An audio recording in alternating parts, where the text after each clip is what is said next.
مطعم مشاوي.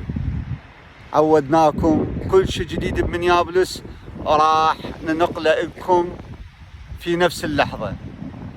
خلونا نفوت جوا.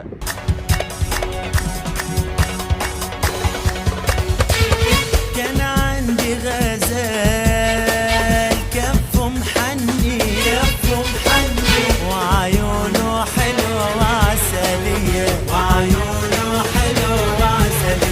سهاني يا خال وشرد مني وانا لبت فيا الحنية. ظالم يا غزال حسنك قتل